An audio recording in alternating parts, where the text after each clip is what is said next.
उच्च न्यायालय इलाहाबाद में मध्यांतर पश्चात अर्थात 2 बजे के पश्चात कोर्ट में बहस कर रहा था।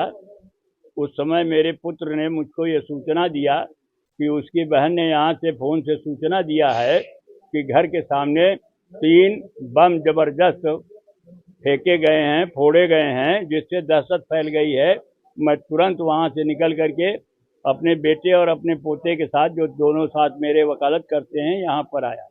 आने के बाद देखा तो फोरेंसिक वाले थे, वहाँ निशान लगाया है और स्प्लिंटर इकट्ठा करके गए हैं और ये बताया कि वो यहाँ से बम मारता हुआ आगे भी बम फेंकता हुआ चला गया है। एक 22, 23, 24 साल का लड़का था, झोला लिए हुए था, उसमें बम था, उससे बम हाथ निकाल करके हाथ में लिए हुए फेंकता जा रहा था। फेंका है। उद्देश्य क्या था उसका? अब उद्देश्य तो उसका जब पकड़ जाए तब वो बता सकता है उद्देश्य था, मगर मुझे ऐसी आशंका है कि मुझको आतंकित करने के लिए, डराने के लिए ये है बमबाजी की गई। किस चीज से, किस वजह से? मैं जिससे कि अतीक अहमद का वर्तमान समय में जो आप लोगों के सामने है कि उनकी और उनके परिवार की और उनके साथियों की वकालत कर रहा हूँ।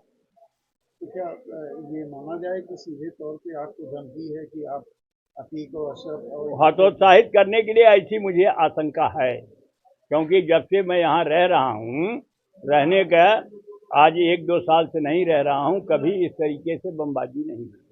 अच्छा, आप तो बहुत सारे अपराधियों की पैरवी करते होंगे, कोई अन्य अपराधी तो ऐसा नहीं कर रहा है? नहीं, अन्य अपराधी जो हैं वो कौन कर रहा है कौन नहीं कर रहा है इसके बारे में मैं नहीं कह सकता हूँ, मगर मैं जानता हूँ कि जितने लोगों की तरफ से मैं पैरवी कर रहा हूँ।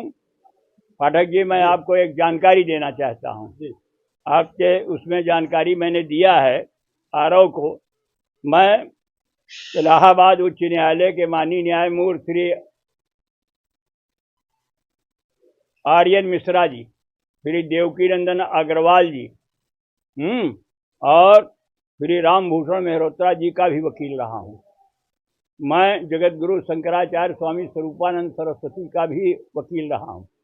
मैं हिमाचल शिमला के कुलपति डॉक्टर राजेंद्र मिश्र का भी अधिवक्ता रहा हूँ।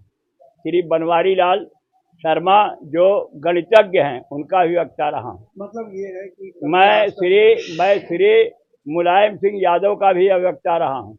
मतलब ये है कि कभी ऐसी कोई घटना नहीं हुई है। मैं बीजेपी के, सपा के, बसपा के तमाम लोगों का अधिवक्ता रहा हूँ। मेरी मेहनत और कर्मठता की वजह से आते हैं। का पैरवी तो आप पहले भी करते पहले करता था, लेकिन ये इस तरीके की धमकी भरी चीजें उसके बाद नहीं आई थी। एक बार आई थी पुलिस ने, उसके बाद पुलिस ने इस तरीके की हरकत किया था। उस समय मैंने जा करके माननीय न्यायमूर्ति श्री मार्कंडेय काटजू की खंडपीठ के समक्ष और माननीय न्यायमूर्ति श्री वशिष्ठ चतुर्वेदी के समक्ष कहा कि अब हम लोग वकालत नहीं कर सकते हैं। तुरंत तत्काल उन्होंने बुलाया और बुलाने के बाद जो डांट सुनाई, ये एक बार ये घटना घटित होती है। अब क्या मांग करते हैं, क्या किया जाए, क्या होना चाहिए?